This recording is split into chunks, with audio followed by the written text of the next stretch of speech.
और जैसा कि आप जानते हैं कि हरियाणा में कुछ नगर निगम जिसे म्यूनिसिपल कॉरपोरेशन कहते हैं उनके चुनाव लंबित हैं। तो आज उसी के बारे में हम बात करेंगे। और मैं बताना चाहूँगा कि हमारे यहाँ पे जो है अम्बाला, पंचकुला और सोनीपत में जो नगर निगम के चुनाव हैं उन्हें करवाए जाने का हमारा प्लान है। और इसके साथ ही एक काउंसिल भी है रेवाड़ी की, म्यूनिसिपल काउंसिल बोलते हैं, और कुछ जो है कमेटीज़ भी हैं।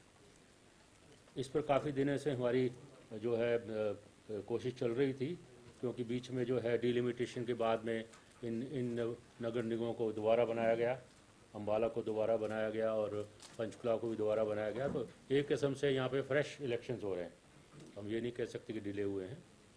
और इसी तरह सोनीपत भी काफ़ी सालों से कॉरपोरेशन बनी हुई थी लेकिन चुनाव नहीं हो पा रहे थे, तो वहाँ भी डिलिमिटेशन का कार्य पूरा हो गया है और हम वहाँ पर भी चुनाव कराएंगे।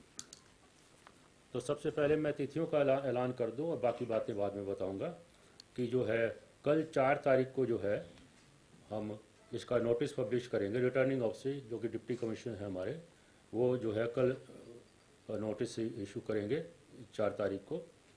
और नॉमिनेशन जो है वो 11 से लेके 16 दिसंबर तक होंगे और उसके बाद विड्रॉल की डेट है। और बाकी सभी चीज़ों को देखते हुए अंत में मैं बताना चाहूँगा कि जो पोलिंग है वो 27 दिसंबर 2020 को पोलिंग होगी। और उसके बाद हमें एक दिन रखना पड़ता है अगर कोई रिपोल गलती से ना हो जाए, तो उसके लिए जो काउंटिंग है वो 30 तारीख को होगी। तो जो महत्वपूर्ण डेट ये है कि कल डिप्टी कमिश्नर पब्लिश करेंगे, 11 से 16 तक इसका नॉमिनेशन होगा, 27 तारीख को हम चुनाव कराएंगे और 30 तारीख को हम रिजल्ट घोषित करेंगे। तो इसके बारे में ये तो है इसका। बाकी एक दो बातें और मैं आपको बताना चाहूँगा कि चुनाव जो हैं वो ईवीएम्स के द्वारा कराए जाएंगे, इलेक्ट्रॉनिक वोटिंग मशीन्स के द्वारा कराए जाएंगे। और इस बार जो हमने M2 मॉडल बोलते हैं उसको, M2 मॉडल की जो मशीनें हैं वो हमने इलेक्शन कमीशन ऑफ इंडिया से लोन पे ली हैं। हमारी कुछ मशीन अपनी नहीं होती हैं, कुछ हम ज़्यादातर मशीन हम इलेक्शन कमीशन ऑफ इंडिया से लेते हैं जो लोकसभा और विधानसभा इत्यादि में भी यूज़ होती हैं। M2 पहले हम M1 करते थे और उसका नया मॉडल आ गया है M2। हालांकि एक और मॉडल M3 भी आ गया है जिसको लोकसभा में इस्तेमाल किया गया था, लेकिन अभी वो इलेक्शन कमीशन ऑफ इंडिया ने उसको हमें देने के बारे में अभी जो है विचार कर रहे हैं। वो आने वाले टाइम में वो भी हमें मिल जाए। लेकिन M2 M3 में कोई बहुत ज़्यादा फर्क नहीं है। जस्ट लाइक ये टेलीफोन है मेरे पास, इसका एक और वर्जन आ गया तो उस टाइप का है।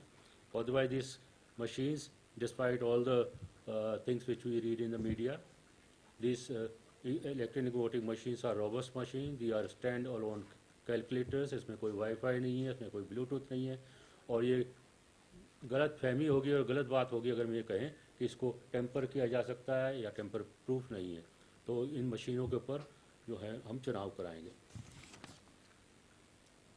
वीवीपैट मशीन भी लगाई जाएगी? वीवीपैट का इस्तेमाल अभी हमने करना शुरू नहीं किया है लोकल बॉडीज़ के इलेक्शन में, पंचायतों में, म्यूनसिपैलिटी में, पूरे इंडिया में।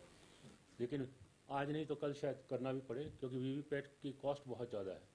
ठीक है ना, जितने की ईवीएम आती है उतने की वीवीपैट भी आती है। और वीवीपैट का और भी बहुत खर्चे हैं, उसका प्रिंटर है, दूसरी चीज़ें।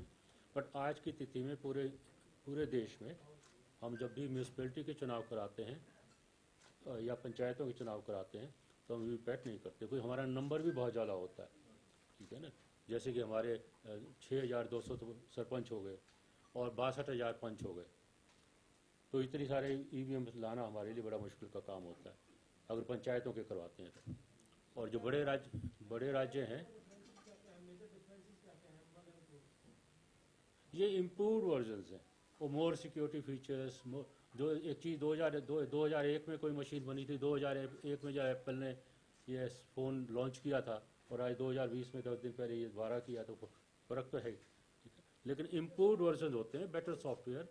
और ये मशीनें जो हैं ये भारत सरकार के PSUs द्वारा बनाई जाती हैं। डिफेंस मिनिस्ट्री के दोनों PSUs हैं ये। BEL है भारत इलेक्ट्रॉनिक लिमिटेड, और ECIL electronic corporation of India limited. तो ये तो इनकी बात हो गई। और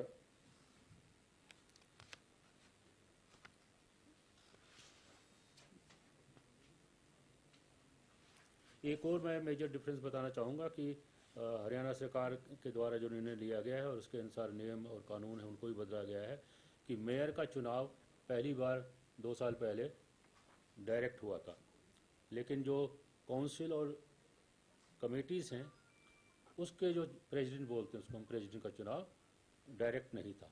तो वो भी हरियाणा सरकार द्वारा निर्णय ले लिया गया है। और अभी जो काउंसिल के चुनाव होंगे या कमेटीज़ के चुनाव होंगे उसके जो प्रेसिडेंट होंगे वो भी डायरेक्टली उनका डायरेक्ट चुनाव होगा। जैसे कि मेयर जो है वो डायरेक्ट चुना जाएगा, 5 साल के लिए रहेगा। इसी तरह प्रेसिडेंट भी हैं जो वो डायरेक्ट चुनेंगे और उनका भी 5 साल के लिए रहेंगे। तो दो तरह की ईवीएम लगाई जाएंगी, एक केवल उन लोगों के लिए जो केवल मेयर का चुनाव लड़ना चाहते हैं, और दूसरी ईवीएम लगाई जाएगी जो केवल मेंबर का चुनाव लड़ना चाहते हैं या काउंसिलर का चुनाव लड़ना चाहते हैं।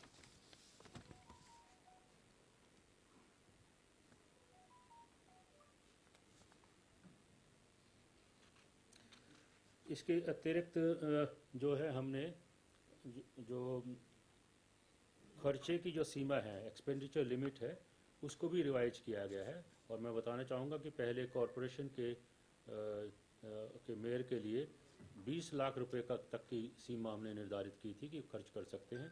अब उसे बढ़ा करके हमने 10% बढ़ा दिया है, 22 लाख कर दिया है।